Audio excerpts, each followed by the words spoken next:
Ya, sebelumnya Assalamualaikum warahmatullahi wabarakatuh. Dalam kesempatan kali ini saya akan membahas tentang dua mitos yang sering terjadi saat kita menggunakan komputer. Langsung saja kita menuju ke pembahasan. Mitos yang pertama. Mitos yang pertama adalah saat kita melakukan klik kanan dan refresh, itu dapat mempercepat kinerja komputer. Ini bisa dibilang kurang tepat, karena klik kanan dan refresh itu tidak akan mempercepat kinerja komputer. Mengapa? Karena saat kita melakukan refresh, justru kinerja CPU akan semakin besar. Ini dapat dilihat dengan task manager pada grafik CPU.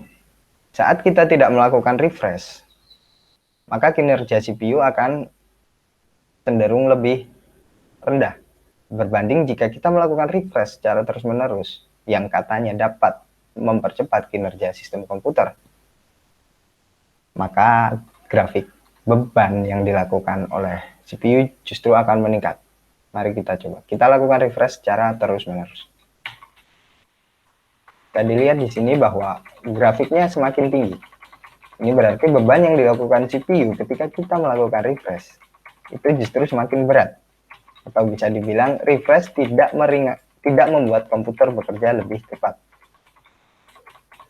Refresh sendiri sebenarnya adalah kegiatan di mana kita ingin mereload atau memuat ulang hal-hal yang ada pada desktop.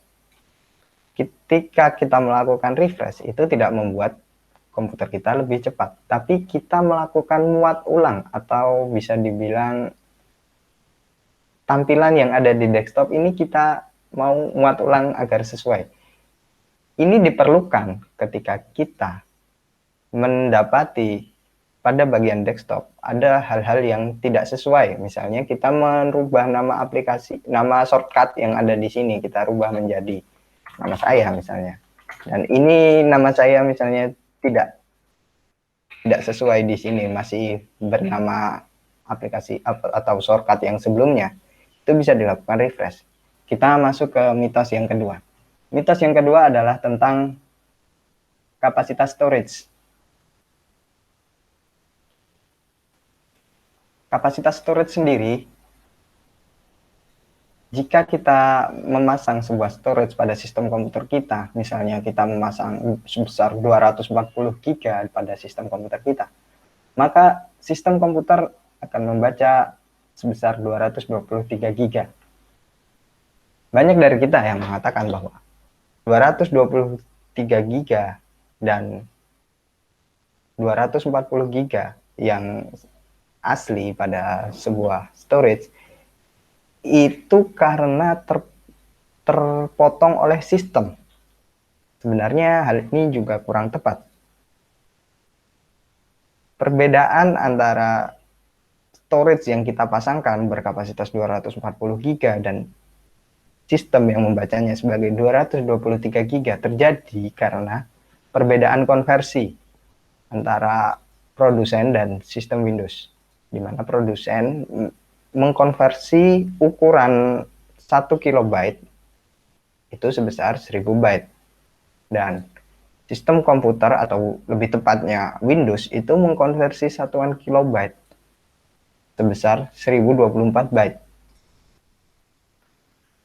Sebagai contoh, storage saya berukuran 240 GB, namun sistem membacanya sebesar 223 GB. Hal ini terjadi karena perbedaan sistem konversi ini tadi, di mana produsen mengkonversi 1 kilobyte sebesar 1000 byte dan Windows mengkonversi 1 kilobyte sebesar 1024 byte. Kita ilustrasikan dengan kalkulator. Produsen dalam membuat 240 GB, maka dia mengkonversinya dengan mengkalikan 1000 untuk menghasilkan satuan byte.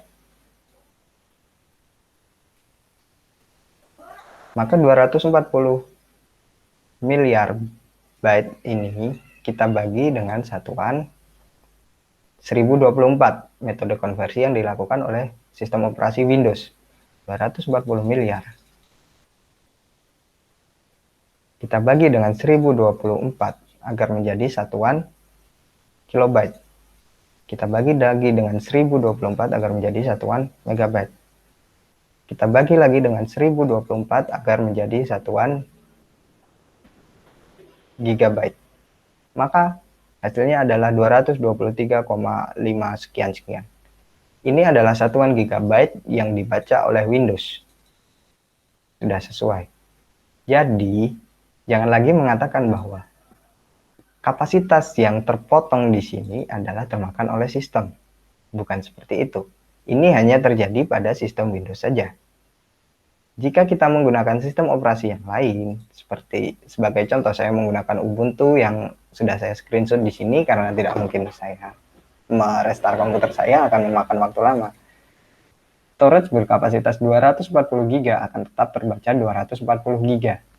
Ini terjadi karena perbedaan konversi itu tadi.